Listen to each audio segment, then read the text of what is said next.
Hi there, I'm DelusionDispeller, and I want to entitle this Stress and Why It Messes You Up Really Bad. These are notes from college that I just wanted to share with you. I thought it would be kind of interesting to talk about stress and what it's like in your body, how it all works, how it affects you, and those kind of things.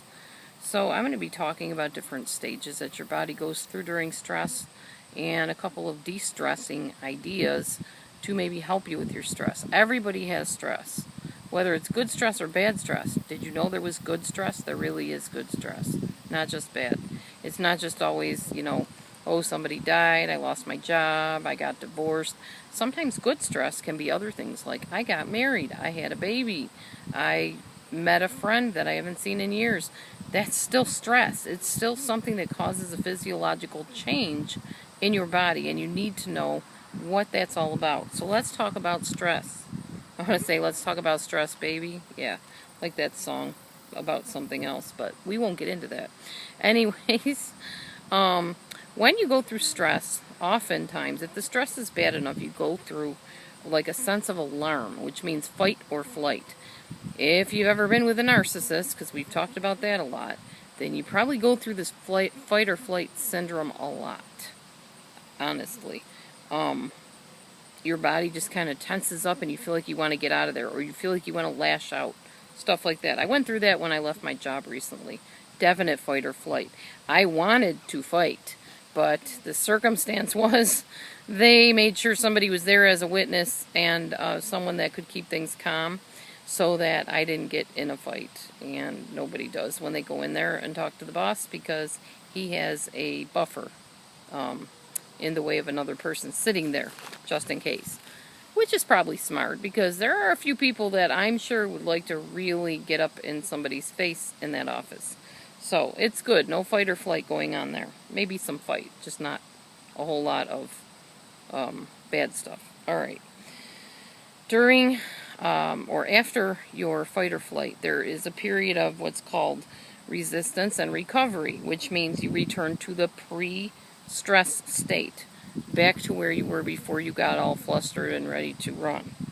Then there's the exhaustion stage, which means stress has gotten to the point where you just can't take it anymore. You've reached your enough point. No more, please, stop the world and let me off. That is called overload. And I know a few people right now that are going through this overload stage. It's not good.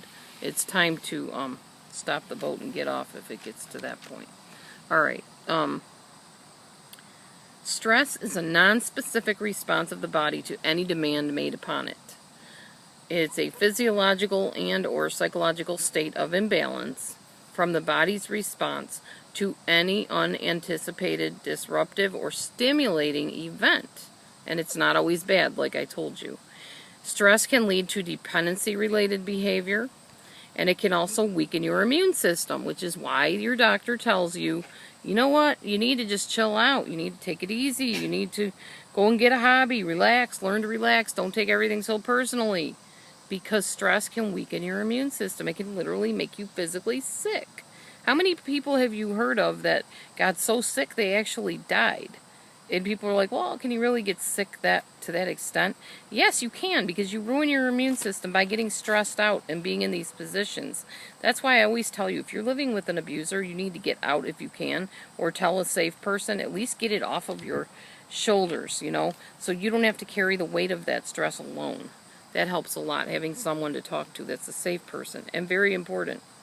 Alright, a stressor is a factor or event, real or imagined, that elicits a state of stress. So if somebody tells you they see a boogeyman behind every bush, and you're like, come on, there's no boogeyman there, and they're stressed out about it, that's their reality. It may be an imagined boogeyman. That boogeyman may not even be there.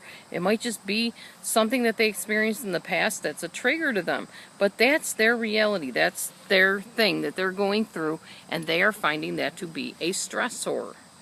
And that's what a stressor is. It leads to a stress state.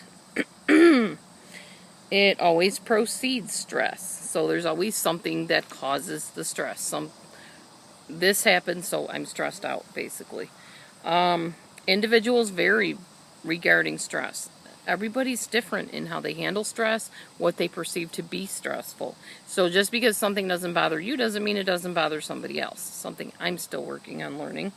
I'm going to stop there and we'll continue on the next video. See you there.